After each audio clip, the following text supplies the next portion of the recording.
Samarqand shahrida jamoat transportining jozibadorligini oshirish, ko'rsatilayotgan xizmat sifatini yangi bosqichga olib chiqish, aholi uchun qulay bo'lgan ekologik zararsiz transport turini joriy qilish maqsadida shahar yo'nalishlaridagi transport vositalari zamonaviy talablar asosida jihozlangan avtobuslarga almashtirib borilmoqda. Jumladan bugungi kunga qadar dunyoning yetakchi avtozavodlarida ishlab chiqarilgan 258 ta avtobuslar xarid qilinib yo'nalishlarga chiqarildi. Mazkur avtobuslarning yo'nalishlarga chiqarilishi barobarida xizmat sifati ham yaxshilanib bormoqda. Aholining transportga bo'lgan ehtiyojini qondirish, jamoat transporti yetib bormagan hududlarni qamrab olish maqsadida Samarqand shahrida jamoat transporti uchun yana 10 ta yangi avtobus xarid qilindi. Yangi avtobuslarning yo'nalishga chiqishidan oldin undagi sharoitlar, yo'lovchilarga xizmat ko'rsatish borasida amalga oshirilayotgan ishlar yuzasidan mas'ullar viloyat hokimi vazifasini bajaruvchi Adiz Boboyevga ma'lumot berishdi. Asosiysi ish sifatiga alohida e'tibor berib, jamoat transportida tejamkor va ekologik xavfsiz avtobuslarga o'tish zarurligini bugungi davrning o'zi talab etmoqda, dedi Adiz Boboyev. Samarqand shahrini millionlik shaharga aylantiryapmiz. Eko shaharga o'tishimiz kerak-da. Bu uchun hamma joyda elektrobus yurish kerak, jamoat transporti to'liq elektrobusda bo'lish kerak. Gaz, bu chalarka, benzin degandan qochishimiz kerak endi. Bir qadam oldinda bo'lishimiz kerak-da, orqada emas. Asta-sekin elektrobusdan olib kelaversangiz, o'rganasiz o'zingizdan keyin. Shuni tushunadigan ustalar paydo bo'ladi, shuni tushunadigan haydovchilar bo'ladi. Endi mana tirbandliklarni oldini olishni yo'li bu jamoat transportida. U uchun transport to'g'ri yurish kerak, vaqtida kelish kerak, vaqtida olib ketish kerak, odamni kutib qolmaslik kerak. O'sha vaqtida kelish kerak. O'shani tashkil qilishimiz kerak bizlar. Dilshod Transservis mahsuloti cheklangan jamiyati tomonidan kredit mablag'i evaziga xarid qilingan ushbu avtobuslar 3-raqamli Samarqand davlat arxitektura qurilish universiteti va Chepon ota avtovokzali yo'nalishida harakatlanadi. Xitoy Xalq Respublikasidan 10 dona Aziastar avtobuslar olib kelindi. Hamkorbank tomonidan 700 ming AQSh dollari kreditlar ajratildi. Avtobuslarimizga malakali haydovchilar saralab olingan. Hozirgi kunda avtobusimiz siqilgan gaz bilan jihozlangan, 71 yo'lovchini o'z ichiga oladi.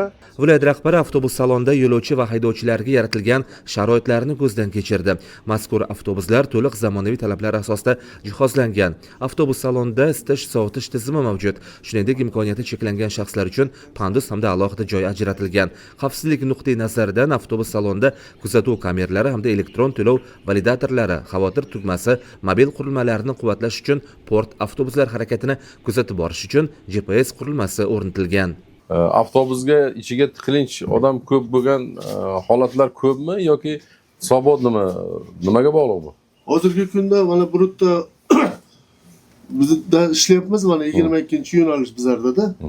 O'sha yo'nalishda hammasi o'z vaqti bilan, grafiki bilan yurgandan keyin odam tiqilinch bo'lmaydi. Tiqilinch bo'lmaydi? Bo'lmaydi, chunki har 10 minutda birinchi avtobus ketyapsa, ikkinchisi sira shu yerga keladi. Eng ko'p yuradigan kunlar qaysi kunlar? Xalq yuradigan kunlar. Eng xalq ko'p yuradigan dushanba kuni ko'p yuradi.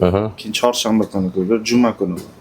Seshanba kuni ham yaxshi yuradi. Payshanba bilan shanba kuniga sal kamayadi. Ertalab soat 7 dan boshlab turib 10 gacha, obeddan keyin soat 3 dan boshlab turib 6 gacha. O'sha paytlarda avtobuslaringizga yurib ko'raman. Agar o'sha paytda haqiqatan ham yaxshi bo'lsa, qilinch bo'lmasa, qiyinchilik bo'lmasa, vaqtiga yetib keladigan bo'lsa, shunga qarab turib sizlarga baho berib, shunga qarab yordam beramiz. Biz tomonimizdan qanaqa yordam beradigan bo'lsa, men ham yordam beraman. Birgalikda o'shanda to'g'ri bo'ladi o'shanda ish. Xalq ham o'shanda rozi bo'ladi. Mazkur avtobuslarning xarid qilinishi hamda yo'nalishlarga chiqarilishi natijasida korxona tomonidan qo'shimcha 20 ta ish o'rni yaratildi. Qulayliklar shoferga yaxshi, mashinalar shinam, mashinalar konditsioner bilan ta'minlangan, pechkalari ishlaydi. O'rindiqlari mana qarang, hammasi chiroyli, joyma-joy qilgan. Boshqarish oson. Texnik xarakteristika bo'yicha desa, gidrousilitlari bor mana rulda. Bu oldingi mashinalari rul burishi ham bir muammo edi masalan. Shoferlarning o'rindiqlari qarang, mana bu prujin bilan nima qiladi? Qaloqdan o'tganda yumshoq. Yo'lovchi tashish faoliyati bilan shug'ullanuvchi tadbirkorlik subyektlari tomonidan harakat tarkibini yangilangan holda yo'lovchilarga qulay va xavfsiz xizmat ko'rsatishni tashkil etish borasidagi ishlar doirasida yil yakuniga qadar yana qo'shimcha avtobuslar olib kelinishi rejalashtirilgan. Yangi avtobuslarda bugundan yo'lovchilarga transport xizmat ko'rsatishga kirishildi.